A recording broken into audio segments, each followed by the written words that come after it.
नमस्कार प्रणाम दोस्तों, मैं हूं राजेश कुमार प्रजापति और आप देख रहे हैं प्रजापति एडिटर चैनल। दोस्तों, जब से पवन सिंह इस बात को बोले हैं तब से लगातार चोरी कर रहे हैं। चोरी मैं नहीं करता, आप भोजपुरी इंडस्ट्री में केकर चोरी पवनवा करी रे। अभी बदत है भाई, अभी बदत है।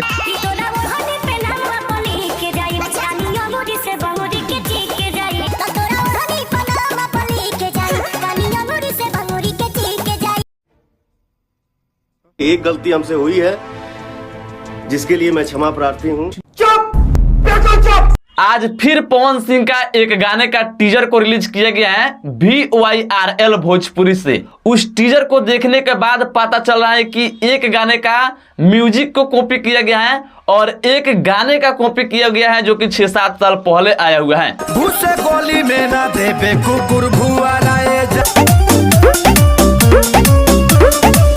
हो सकता है कि आप लोग समझ गए होंगे, लेकिन देखिए कि अभी एक और गाने का इसी टीजर में कॉपी किया गया है, पता चल रहा है। देखा देखी कोयला से कुछ ना होई, जले देबू ना ए गोरी मन खुश ना होई। अबे सारे मार यहाँ से स्ट्राइक की भौचकत रह जाइबे। देखिए, कॉपी करने का कोशिश तो किए है पवन सिंह, लेकिन बाद में रोकने का भी कोशिश किया है। अब देखिए, गाना आता है तो उसमें रोका हुआ रहता है या खुलम खुल गाया हुआ रहता है। बाकी इसके बारे में आप लोग क्या कहना चाहते हैं, आप लोगों को क्या लग रहा है, आप लोग अपना राय कमेंट बॉक्स में कमेंट करके जरूर बताइएगा। और ये वीडियो आप लोगों को पसंद आएगा तो इस वीडियो को ज्यादा से ज्यादा लोगों तक लाइक शेयर कर दीजिएगा।